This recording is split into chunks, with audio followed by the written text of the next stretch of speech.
Happy Monday, everyone. This is Martha with Nature Niche, and this week I want to talk to you about egg mass removal for the European gypsy moth. So this is a follow-up post to Monday with Martha number 62, where I talked to you about this invasive moth species, and it's getting renamed. Right now we're just going to refer to it by its scientific name, Lymantria dispar.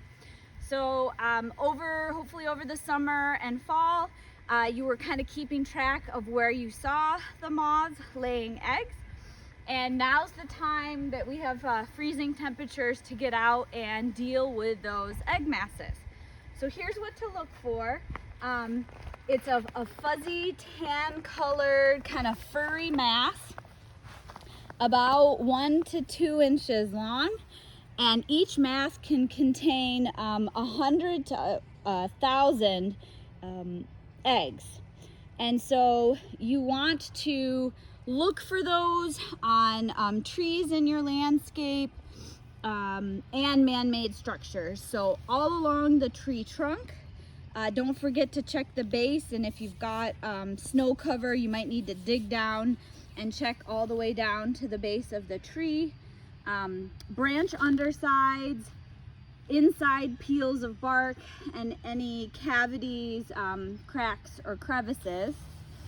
And also they will have laid their egg masses on the undersides of patio furniture, like your deck, the undersides of the soffits of your house, or along the siding, the corners of fences, nearby garbage bins, and behind signs, and on landscape stones and sculptures. So really kind of check out everywhere and look for those egg masses. And I wanted to explain a little bit about why did we wait till it was freezing cold to do something about this. And that's because we want to allow a natural predator, a tiny parasitoid wasp, and they aren't active during freezing temperatures. So by waiting until now, we gave the end-curded wasp time to oviposit, the females to oviposit their eggs into the moth egg masses. And they'll have 3 to 4 generations depending on how far south you are. And then the females will overwinter in leaf litter. So right now they're not active, but I wanted to show you kind of what those look like and why we waited until now. So they're the little wasp. It may look like pinholes coming out of the egg mass. And I got these photos from bugguide.net, which is a great online resource. Here's what those little parasitoid wasps actually look like. Teeny tiny, and for scale, sort of here's what the pinholes look like, and the wasps as they're emerging after the larvae have fed on the moth eggs. So that's why we waited till now to do the egg mass removal, and this is something you can do pretty much while they're freezing temperatures through March or into April, again depending on what the local weather is like where you are. But these parasitoid wasps were introduced from Japan in 1909, and then repeatedly and purposefully in the 70s and 80s to help combat Lymantria. And in 2017, they were observed parasitizing the eggs of another invasive species, spotted lanternfly.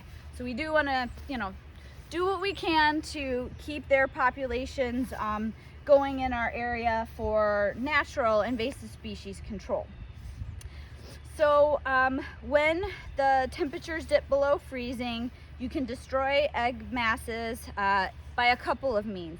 You can thoroughly soak them with a spray bottle of horticulture oil. You just want to make sure you choose an oil that is on the label specifies Lymantria dispar as one of the target species, and you want to thoroughly soak it, and that suffocates the eggs so they can't hatch next spring.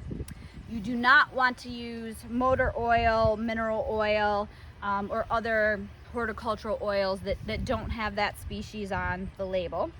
Or you can scrape off the egg masses and put them in some soapy water and soak for, I saw some references for 24 hours up to 2 days. So I say scrape them into a bucket, forget about it for a while, then you can strain them out and throw them in the garbage. So as far as PPE goes for this process, you probably want gloves.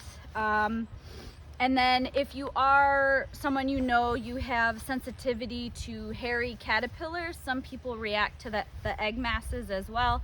So you may want eye protection and or a face mask, depending on how sensitive you are to that. And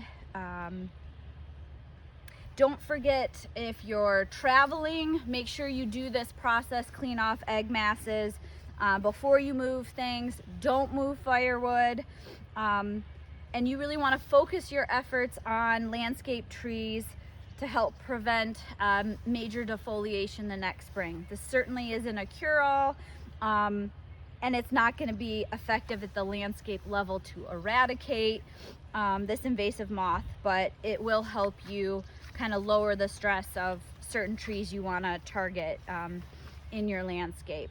So things to remember are you want to scrape them off into, so yeah, tools. You need a container, a catchment container, something, you know, flat. It doesn't have to be super sharp. I have a paint scraper or a knife, and you want to scrape the egg mass off gently. Don't want to gouge the bark. If you might end up doing more harm than good. So be gentle about it. They do come off fairly easily.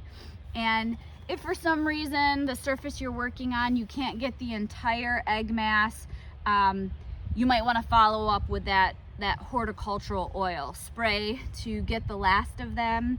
And just take care not to, you know, try not to drop them on the ground. Anything that's left on the ground will overwinter and hatch the next spring. So take care in doing that. And then certainly if they're ones like up under tree branches that you're not able to reach safely, you might consider consulting with a tree care professional, certified arborist, somebody like that, to help you with additional Lymantria control. But let me do a quick demonstration of that scraping. So I'm going to scrape into my catchment container, and then once collected, dump them into the soapy water.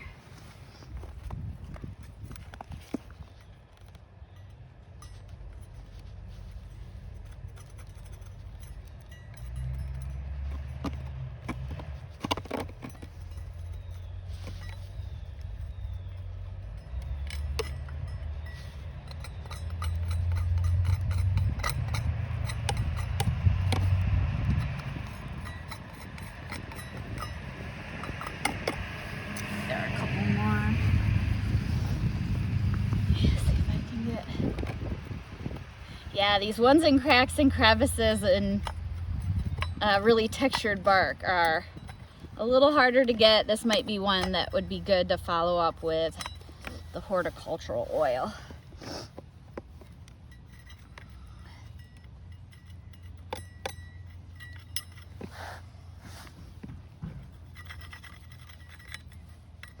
All right, so you can see the egg mass there. And I'm going to just dump that into my bucket of, I just use dish soap and water. Mix them in to make sure they get good and wet. I'll let those soak for a couple of days, and strain them out and throw them in the garbage. I hope that helps you with your invasive moth control efforts. Have a good week.